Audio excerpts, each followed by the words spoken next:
Bilangan pasal 22.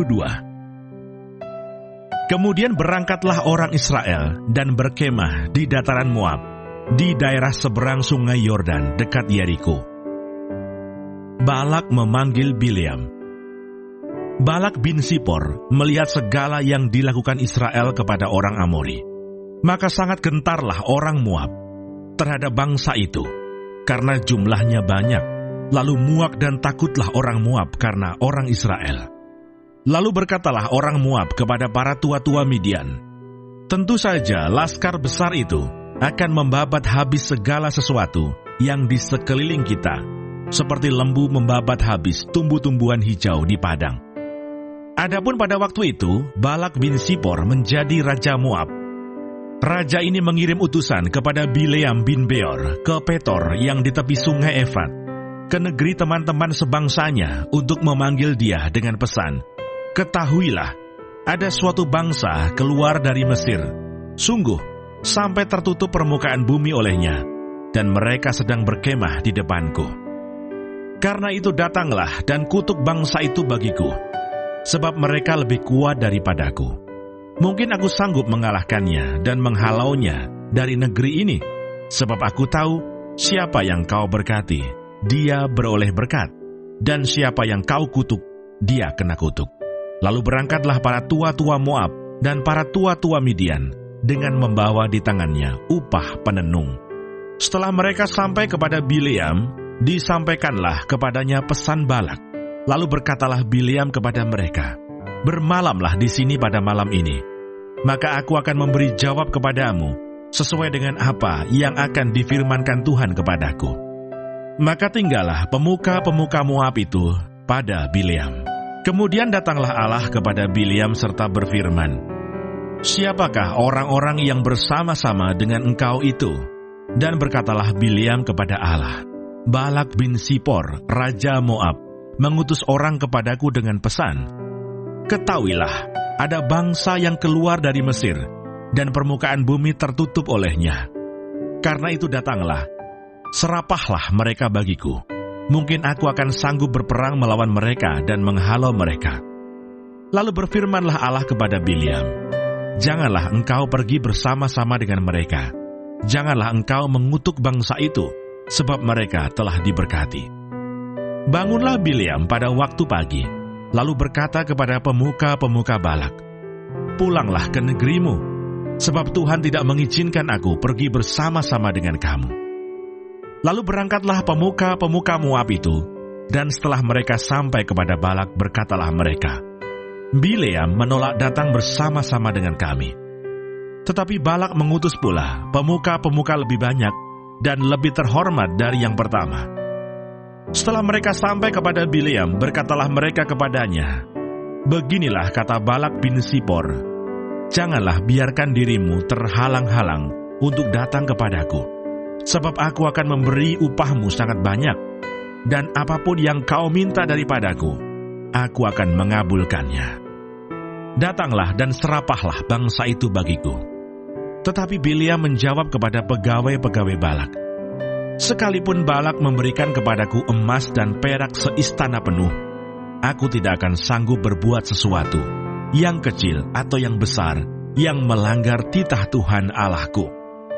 Oleh sebab itu, baiklah kamu pun tinggal di sini pada malam ini, supaya aku tahu apakah pula yang akan difirmankan Tuhan kepadaku. Datanglah Allah kepada Bileam pada waktu malam serta berfirman kepadanya, jikalau orang-orang itu memang sudah datang untuk memanggil engkau, bangunlah, pergilah bersama-sama dengan mereka. Tetapi hanya apa yang akan kufirmankan kepadamu, harus kau lakukan. Keledai Bileam dan malaikat Tuhan. Lalu bangunlah Bileam pada waktu pagi. Dipelanainyalah keledainya yang betina dan pergi bersama-sama dengan pemuka-pemuka Moab. Tetapi bangkitlah murka Allah ketika ia pergi, dan berdirilah malaikat Tuhan di jalan sebagai lawannya. Bileam mengendarai keledainya yang betina, dan 2 orang bujangnya ada bersama-sama dengan dia. Ketika keledai itu melihat malaikat Tuhan berdiri di jalan, dengan pedang terhunus di tangannya, menyimpanglah keledai itu dari jalan dan masuk ke ladang. Maka Bileam memukul keledai itu untuk memalingkannya kembali ke jalan. Kemudian pergilah malaikat Tuhan berdiri pada jalan yang sempit di antara kebun-kebun anggur dengan tembok sebelah menyebelah. Ketika keledai itu melihat malaikat Tuhan, ditekankannya lah dirinya kepada tembok, sehingga kaki Bileam terhimpit kepada tembok. Maka ia memukulnya pula. Berjalanlah pula malaikat Tuhan terus, dan berdirilah ia pada suatu tempat yang sempit, yang tidak ada jalan untuk menyimpang ke kanan atau ke kiri. Melihat malaikat Tuhan, meniaraplah keledai itu dengan Bileam masih di atasnya. Maka bangkitlah amarah Bileam, lalu dipukulnyalah keledai itu dengan tongkat. Ketika itu Tuhan membuka mulut keledai itu, sehingga ia berkata kepada Bileam, "Apakah yang kulakukan kepadamu, sampai engkau memukul aku 3 kali?" Jawab Bileam kepada keledai itu, "Karena engkau mempermain-mainkan aku. Seandainya ada pedang di tanganku, tentulah engkau kubunuh sekarang." Tetapi keledai itu berkata kepada Bileam, "Bukankah aku ini keledaimu yang kau tunggangi selama hidupmu sampai sekarang? Pernahkah aku berbuat demikian kepadamu?" Jawabnya, "Tidak." Kemudian Tuhan menyingkapkan mata Bileam. Dilihatnyalah malaikat Tuhan dengan pedang terhunus di tangannya, berdiri di jalan. Lalu berlututlah ia dan sujud. Berfirmanlah malaikat Tuhan kepadanya, "Apakah sebabnya engkau memukul keledaimu sampai 3 kali? Lihat, aku keluar sebagai lawanmu, sebab jalan ini pada pemandanganku menuju kepada kebinasaan." Ketika keledai ini melihat aku, telah 3 kali ia menyimpang dari hadapanku. Jika ia tidak menyimpang dari hadapanku, tentulah engkau kubunuh pada waktu itu juga, dan dia kubiarkan hidup. Lalu berkatalah Bileam kepada malaikat Tuhan, "Aku telah berdosa karena aku tidak mengetahui bahwa engkau ini berdiri di jalan menentang aku. Maka sekarang, jika hal itu jahat di matamu, aku mau pulang." Tetapi malaikat Tuhan berfirman kepada Bileam, "Pergilah bersama-sama dengan orang-orang itu. Tetapi hanyalah perkataan yang akan kukatakan kepadamu, harus kau katakan." Sesudah itu pergilah Bileam bersama-sama dengan pemuka-pemuka Balak itu. Balak meminta Bileam untuk mengutuk Israel. Ketika Balak mendengar bahwa Bileam datang, keluarlah ia menyongsong dia sampai ke kota Moab di perbatasan sungai Arnon, pada ujung perbatasan itu. Dan berkatalah Balak kepada Bileam, "Bukankah aku sudah mengutus orang memanggil engkau?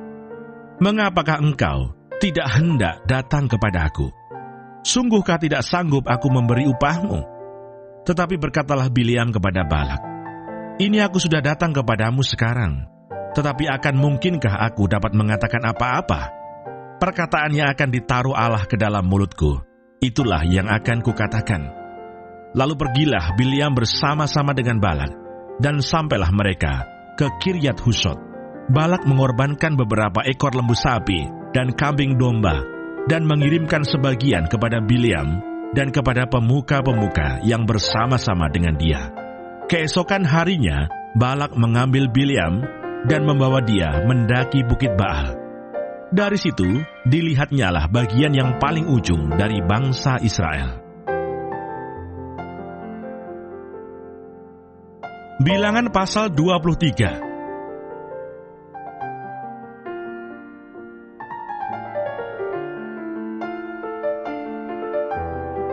Lalu berkatalah Bileam kepada Balak, "Dirikanlah bagiku di sini 7 mezbah, dan siapkanlah bagiku di sini 7 ekor lembu jantan dan 7 ekor domba jantan."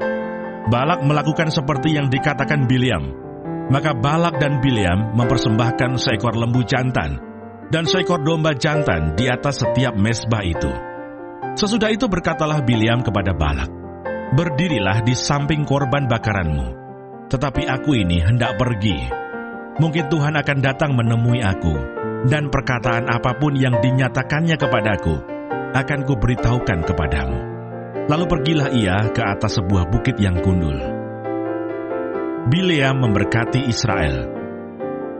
Maka Allah menemui Bileam, lalu Bileam berkata kepadanya, "Ketujuh mezbah itu telah kuatur, dan kupersembahkan seekor lembu jantan dan seekor domba jantan di atas setiap mezbah. Kemudian Tuhan menaruh perkataan ke dalam mulut Bileam dan berfirman, "Kembalilah kepada Balak dan katakanlah demikian." Ketika ia kembali, maka Balak masih berdiri di situ di samping korban bakarannya bersama dengan semua pemuka Moab. Lalu Bileam mengucapkan sanjaknya, katanya, "Dari Aram, aku disuruh datang oleh Balak Raja Moab, dari gunung-gunung sebelah timur. Datanglah," katanya, "kutuklah bagiku Yakub, dan datanglah, kutuklah Israel. Bagaimanakah aku menyerapah yang tidak diserapah Allah? Bagaimanakah aku mengutuk yang tidak dikutuk Tuhan? Sebab dari puncak gunung-gunung batu aku melihat mereka, dari bukit-bukit aku memandang mereka. Lihat, suatu bangsa yang diam tersendiri dan tidak mau dihitung di antara bangsa-bangsa kafir. Siapakah yang menghitung debu Yakub? Dan siapakah yang membilang bondongan-bondongan Israel? Sekiranya aku mati seperti matinya orang-orang jujur, dan sekiranya ajalku seperti ajal mereka." Lalu berkatalah Balak kepada Bileam, "Apakah yang kau lakukan kepadaku ini? Untuk menyerapah musuhkulah aku menjemput engkau, tetapi sebaliknya engkau memberkati mereka." Tetapi ia menjawab, "Bukankah aku harus berawas-awas supaya mengatakan apa yang ditaruh Tuhan ke dalam mulutku?" Lalu Balak berkata kepadanya, "Baiklah, pergi bersama-sama dengan aku ke tempat lain. Dan dari sana engkau dapat melihat bangsa itu. Engkau akan melihat hanya bagiannya yang paling ujung, tetapi seluruhnya tidak akan kau lihat. Serapahlah mereka dari situ bagiku." Lalu dibawanyalah dia ke padang pengintai, ke puncak gunung Pisga. Ia mendirikan 7 mezbah dan mempersembahkan seekor lembu jantan dan seekor domba jantan di atas setiap mezbah itu. Kemudian berkatalah ia kepada Balak, "Berdirilah di sini di samping korban bakaranmu, sedang aku hendak bertemu dengan Tuhan di situ." Lalu Tuhan menemui Bileam dan menaruh perkataan ke dalam mulutnya dan berfirman, "Kembalilah kepada Balak dan katakanlah demikian." Ketika ia sampai kepadanya, Balak masih berdiri di samping korban bakarannya, bersama-sama dengan pemuka-pemuka Moab. Berkatalah Balak kepadanya, "Apakah yang difirmankan Tuhan?" Lalu diucapkannya lah sanjaknya, katanya, "Bangunlah hai Balak dan dengarlah. Pasanglah telingamu mendengarkan aku, ya anak Sipor. Allah bukanlah manusia sehingga ia berdusta, bukan anak manusia sehingga ia menyesal. Masakan ia berfirman dan tidak melakukannya, atau berbicara dan tidak menepatinya? Ketahuilah, aku mendapat perintah untuk memberkati, dan apabila dia memberkati, maka aku tidak dapat membalikannya. Tidak ada ditengok kepincangan di antara keturunan Yakub, dan tidak ada dilihat kesukaran di antara orang Israel. Tuhan Allah mereka menyertai mereka, dan sorak-sorak karena raja ada di antara mereka. Allah yang membawa mereka keluar dari Mesir adalah bagi mereka seperti tanduk kekuatan lembu hutan. Sebab tidak ada mantra yang mempan terhadap Yakub, ataupun tenungan yang mempan terhadap Israel. Pada waktunya akan dikatakan kepada Yakub, begitu juga kepada Israel, keajaiban yang diperbuat Allah. Lihat suatu bangsa yang bangkit seperti singa betina, dan yang berdiri tegak seperti singa jantan, yang tidak membaringkan dirinya sebelum ia memakan mangsanya dan meminum darah dari yang mati dibunuhnya." Lalu berkatalah Balak kepada Bileam, "Jika sekali-kali tidak mau engkau menyerapah mereka, janganlah sekali-kali memberkatinya." Tetapi Bileam menjawab Balak, "Bukankah telah kukatakan kepadamu, segala yang akan difirmankan Tuhan, itulah yang akan kulakukan." Kemudian berkatalah Balak kepada Bileam, "Marilah, aku akan membawa engkau ke tempat lain. Mungkin benar di mata Allah bahwa engkau menyerapah mereka bagiku dari tempat itu." Lalu Balak membawa Bileam ke puncak gunung Peor, yang menghadap padang belantara. Berkatalah Bileam kepada Balak, "Dirikanlah bagiku di sini 7 mezbah, dan siapkanlah di sini bagiku 7 ekor lembu jantan dan 7 ekor domba jantan." Lalu Balak melakukan seperti yang dikatakan Bileam. Maka ia mempersembahkan seekor lembu jantan dan seekor domba jantan di atas setiap mezbah itu. Bilangan pasal 24. Ketika dilihat Bileam bahwa baik di mata Tuhan untuk memberkati Israel, ia tidak mencarikan pertanda lagi seperti yang sudah-sudah, tetapi ia menghadapkan mukanya ke arah padang gurun. Ketika Bileam memandang ke depan dan melihat orang Israel berkemah menurut suku mereka, maka roh Allah menghinggapi dia. Lalu diucapkannya lah sanjaknya, katanya, "Tutur kata Bileam bin Beor, tutur kata orang yang terbuka matanya, tutur kata orang yang mendengar firman Allah, yang melihat penglihatan dari Yang Maha Kuasa, sambil rebah, namun dengan mata tersingkap. Alangkah indahnya kemah-kemahmu, hai Yakub, dan tempat-tempat kediamanmu, hai Israel. Sebagai lembah yang membentang semuanya, sebagai taman di tepi sungai, sebagai pohon gaharu yang ditanam Tuhan, sebagai pohon aras di tepi air.